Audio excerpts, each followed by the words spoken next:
I'm just a courier. Well, that's not good enough.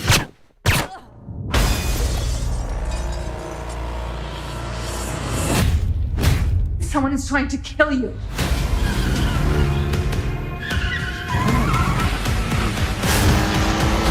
The witness managed to get away. I think we have a problem. Di sebuah gereja di New York, persiapan pemakaman sedang berlangsung.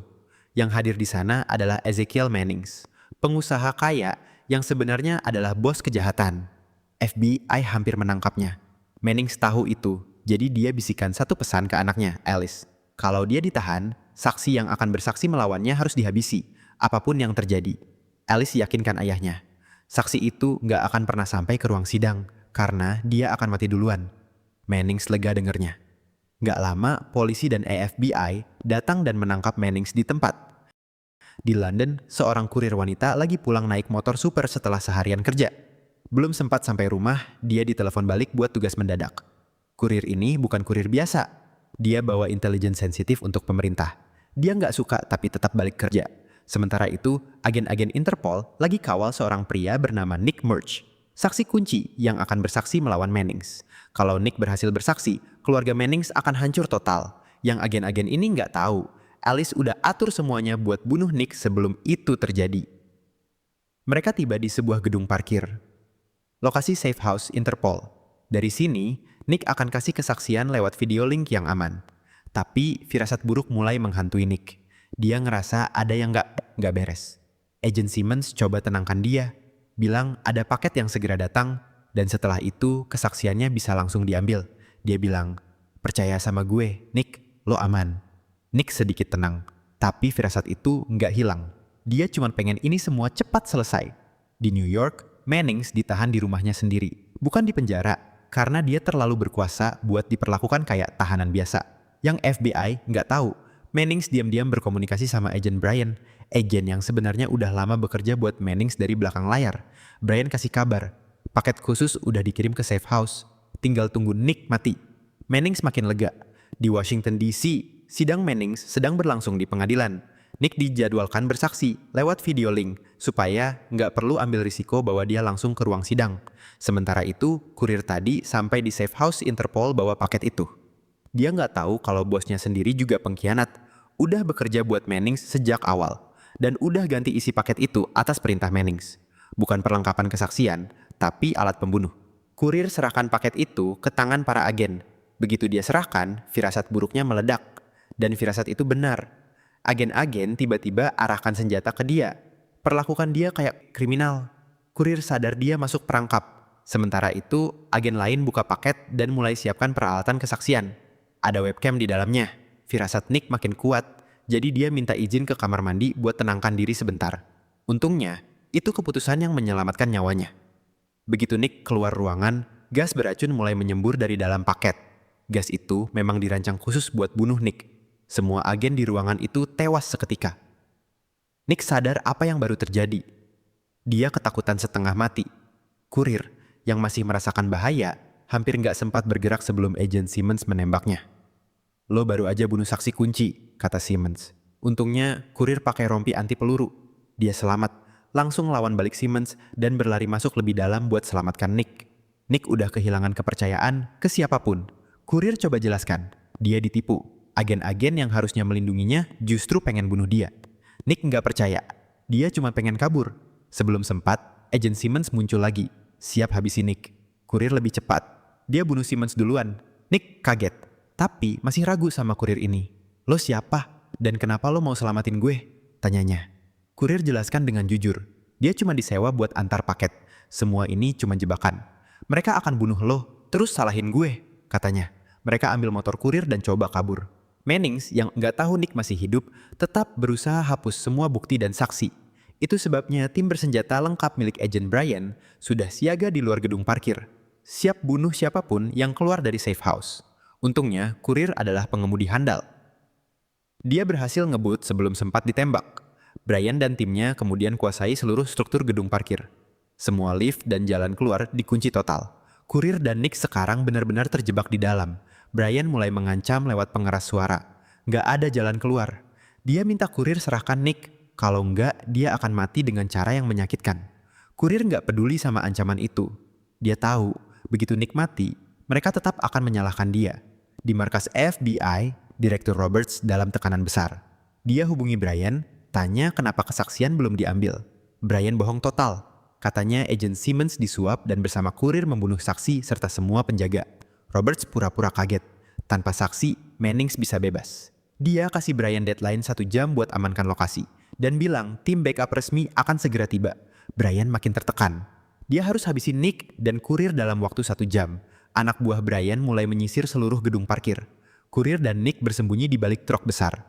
Kurir serang seorang preman secara diam-diam, coba rampas senjatanya. Tapi senjata itu ternyata pakai sistem biometrik. Cuma bisa dipakai sama pemiliknya sendiri. Mereka langsung sembunyi di dalam mobil yang terparkir. Di sana, kurir minta penjelasan jujur. Kenapa sebanyak ini orang bersenjata pengen bunuh Nick? Nick akhirnya cerita, dia akan bersaksi melawan Mannings. Karena dia saksi mata langsung saat Mannings membunuh seseorang. Dia satu-satunya saksi hidup. Itu sebabnya Mannings pengen dia mati.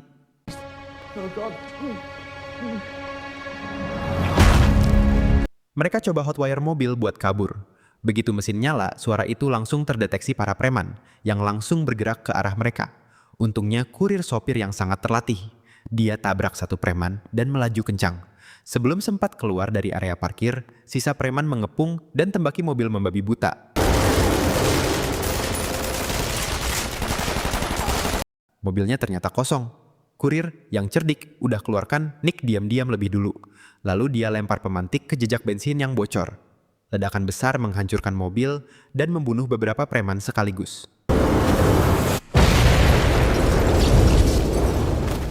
Brian dan sisa anak buahnya makin geram. Mereka sadar membunuh kurir dan Nick jauh lebih sulit dari yang dibayangkan. Tepat saat itu, Mannings telepon Brian mau pastikan Nick udah mati. Brian terpaksa akui Nick masih hidup. Mannings murka, mengancam akan bunuh Brian sendiri kalau gagal selesaikan tugas ini. Seorang preman raksasa berjenggot dan botak berhasil temukan kurir. Perkelahian brutal pecah. Pria ini sangat kuat dan kurir babak belur dihajar. Dia hampir terbunuh. Sampai Nick yang nggak tahan lihat itu mengalihkan perhatian si preman. Momen itu cukup buat kurir ambil senjata dan tembak mati preman itu.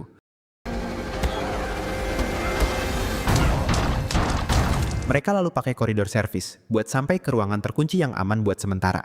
Di dalam, Nick akhirnya tanya, "Lo sebenarnya siapa?" Soalnya kurir biasa nggak mungkin bisa berkelahi sebagus ini. Kurir akhirnya buka cerita. Sebelum jadi kurir, dia anggota pasukan militer elit. Dalam satu misi krusial, timnya ditinggalkan begitu saja oleh atasan.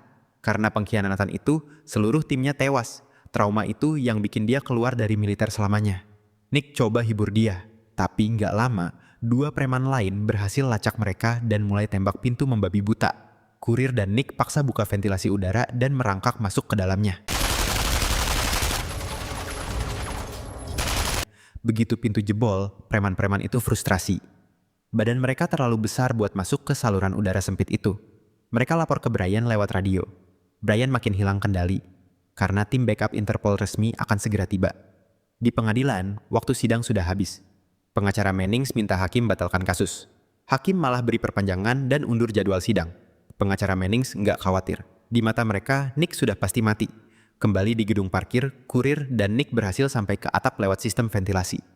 Yang mereka nggak tahu, penembak jitu, elit milik Brian sudah siap di atap gedung seberang. Tembakan pertama langsung kena perut Nick. Peluru penembus baju anti peluru itu menembus tepat lewat rompinya. Kondisi Nick memburuk cepat. Kurir panik, dia harus segera obati luka itu. Sebelum sempat, suara Brian muncul lewat radio curian. Dia mau negosiasi. Kurir nggak mau dengar sepatah kata pun. Tujuannya cuma satu, habisi semua orang ini dan bawa Nick keluar hidup-hidup. Kurir berhasil temukan ruang panel listrik utama dan matikan semua aliran daya. Gedung gelap total. Para preman terpaksa cari mereka pakai senter senjata. Kurir manfaatkan kegelapan dan mulai habisi mereka satu persatu. Membuktikan dia memang prajurit terlatih sejati. Dia balik posisi. Dari diburu jadi pemburu. Hampir semua preman biasa tewas. Lawan berikutnya jauh lebih besar dan berbaju zirah berat. Pria itu hampir mengalahkannya. Tapi kurir bertahan, cari celah, dan akhirnya berhasil bunuh raksasa itu. Tepat saat dia kira semua aman, lampu darurat menyala. Penembak jitu elit Brian masuk gedung, lengkap dengan drone taktis bersenjata yang langsung tembaki kurir dari udara.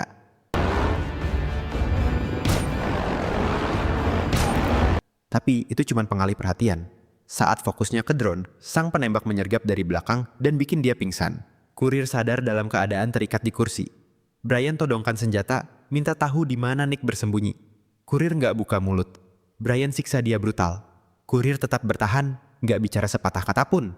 Frustrasi, Brian ambil mikrofon dan umumkan lewat pengeras suara. Nick harus menyerah, atau kurir akan dieksekusi. Atas perintahnya, si penembak jitu masuk mobil dan nyalakan mesin. Niatnya jelas, mau gilas kurir sampai mati. Tepat sebelum dia injak gas, Nick yang masih berdarah keluar dari kegelapan dan menyerah.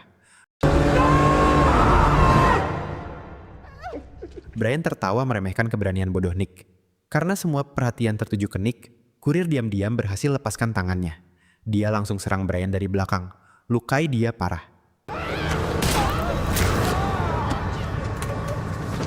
Sebelum si penembak sempat bereaksi, kurir tarik Nick dan mereka kabur lagi buat sembunyi. Brian dan penembak itu kembali berburu dengan amarah. Tapi Nick udah benar-benar lelah lari terus. Saat Brian sedang mencari, Nick menyelinap dari belakang dan tikam agen korup itu. Brian tumbang dan mati dengan menyakitkan. 1 jam deadline sudah lewat. Anehnya, nggak ada tim backup resmi yang datang. Sementara itu, si penembak jitu akhirnya berhasil temukan kurir. Dan pertarungan final yang sangat intens pun dimulai.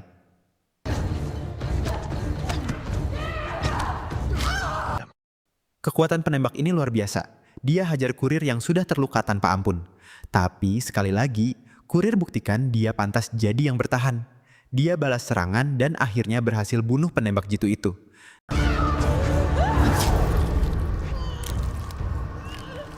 Dengan itu, semua orang jahat sudah mati. Tapi luka tembak Nick makin parah. Kurir segera bawa Nick ke rumah sakit terdekat buat penanganan darurat. Cerita melompat 36 jam ke depan. Nick akhirnya sadar. Berkat perlindungan kurir, dia sekarang siap bersaksi melawan Mannings. Di New York, agen FBI ikawal Mannings menuju pengadilan. Yang mereka nggak tahu, Direktur Roberts sebenarnya korup total dan udah lama bekerja buat Mannings. Inilah alasan sebenarnya kenapa tim backup Interpol resmi nggak pernah datang ke gedung parkir. Roberts sengaja kasih Brian deadline 1 jam palsu, cuma buat tekan dia supaya secepat mungkin bunuh Nick dan kurir. Putus asa buat selesaikan misi, Direktur Roberts datang ke kamar rumah sakit Nick. Niatnya membunuh saksi itu sendiri atas perintah Mannings. Yang dia nggak sadari, kurir dan Nick udah lebih dulu tahu kalau dialah pengkhianat sebenarnya. Begitu Roberts melangkah masuk ke ruangan, kurir langsung menyergapnya, mengamankan keselamatan Nick untuk selamanya. Dan dengan itu, semuanya berakhir. Kalau adegan tadi bikin lo nggak nyangka, pencet like sekarang. Film apa yang pengen lo lihat di rekap berikutnya? Tulis di kolom komentar, siapa tahu giliran lo yang kepilih.